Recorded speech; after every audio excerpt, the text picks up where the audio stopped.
मैसूर का शेर कहे जाने वाले टीपू सुल्तान का व्यक्तित्व एवं शासन तंत्र सदैव ही विवाद का विषय रहा है। चाहे वह कर्नाटक में टीपू सुल्तान जयंती का विषय हो अथवा कर्नाटक की राजकीय पुस्तकों में टीपू सुल्तान के बारे में पढ़ाए जाने वाला इतिहास।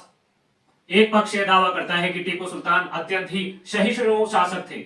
वह अपनी प्रजा में हिंदू मुसलमान के आधार पर कोई भेद नहीं करते थे, इसीलिए वह एक सेक्युलरिज्म का प्रतिबिंब है। सेक्युलरिज्म का प्रतिबिंब ही नहीं है, साइंटिफिक स्पिरिट का भी प्रतिबिंब है। उन्होंने रॉकेट की खोज की थी। इसी पक्ष का साहित्यकरण किया भगवान एस गिदवानी ने अपनी पुस्तक में, जिसका नाम है the sword of Tipu Sultan. इस पुस्तक पर आधारित एक धारावाहिक का निर्माण भी किया है संजय खान ने। दूसरा पक्ष यह दावा करता है कि उनका व्यक्तित्व एक आताताई क्रूर इस्लामिक सुल्तान का था। ऐसे शासक थे जिन्हें दक्षिण का औरंगजेब भी कहा जा सकता है। आज हम इसी विषय पर चर्चा करेंगे कि टीपू सुल्तान का शासन तंत्र कैसा था। सर्वप्रथम यदि हम उनके शासन तंत्र पर दृष्टि डालें तो यह स्वयं ही स्पष्ट हो जाता है कि उनका शासन तंत्र इस्लामिक था। एक इस्लामिक राज्य था, एक इस्लामिक स्टेट था।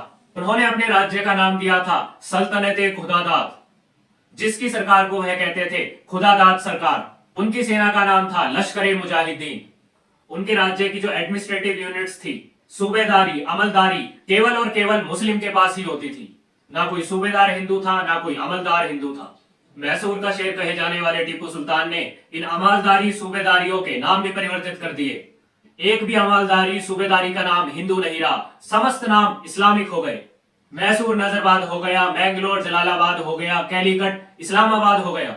इन सूबेदारियों का, अमलदारियों का इस्लामीकरण उनके अधिपतियों की नियुक्ति एवं उनके नामों तक ही सीमित नहीं था, अपितु उन अमलदारी सूबेदारी से आ रहे राजस्व में भी स्पष्ट रूप से प्रकट होता था।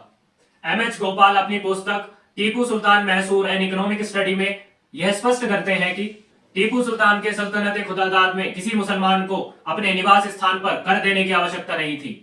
उसे किसी वस्तु पर यदि वह उसका क्रय विक्रय नहीं कर रहा है तो उस पर भी कर देने की आवश्यकता नहीं थी। वहीं दूसरी ओर उनके राज्य में निवास करते क्रिश्चियन एवं हिंदुओं का राज्य द्वारा संपत्ति का हरण करना कोई असामान्य प्रक्रिया नहीं थी। यह उस राज्य की दैनिक दिनचर्या का भाग था। हिंदुओं की भूमि पर आधिपत्य कर खुदादाद सरकार काजियों को इनाम के तौर पर दे दिया करती थी। जो भूमि पूर्व हिंदू राजाओं के समय काल में मंदिरों को आवंटित हुई थी, उन्हें जब्त कर मस्जिद निर्माण के कार्यों के लिए दे दिया जाता था। वहीं हिंदूज और क्रिश्चियंस को मुसलमान पंथ अपनाने का लोभ भी दिया जाता था। यदि कोई किसान मुसलमान बनता था तो उसके कृषि उत्पाद पर 50% कर की छूट दे दी जाती थी। टीपू सुल्तान ने अपने अमालदार, सूबेदार सभी मुसलमान तो नियुक्त किए थे, परंतु वे अत्यंत भ्रष्ट भी थे, जिसके कारण कर संग्रह करने के पश्चात आने वाले राजस्व पर अत्यंत ही नकारात्मक प्रभाव पड़ता था। परंतु क्योंकि वह मुसलमान थे, इसी कारण से टीपू सुल्तान कभी उन पर सख्त कार्रवाई नहीं करते थे। उनसे ऐसा व्यवहार करने की कल्पना भी नहीं करते थे जैसा वह हिंदू और क्रिश्चियंस के साथ करते थे। टीपू सुल्तान के सुल्तान बनने के पश्चात जो इस्लामीकरण हुआ था वह एक प्रकार से फारसीकरण भी था, क्योंकि अब राज्य की भाषा कन्नड़ नहीं रही थी, अब राज्य की भाषा फारसी थी।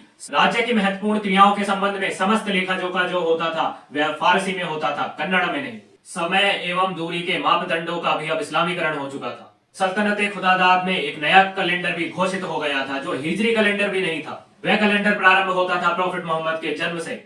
उस कैलेंडर में दिवस एवं माह के नाम भी अरबी और फारसी ही होते थे। इन्हीं अरबी फारसी नामों की मोहरें सिक्कों पर भी लगनी प्रारंभ हो गई।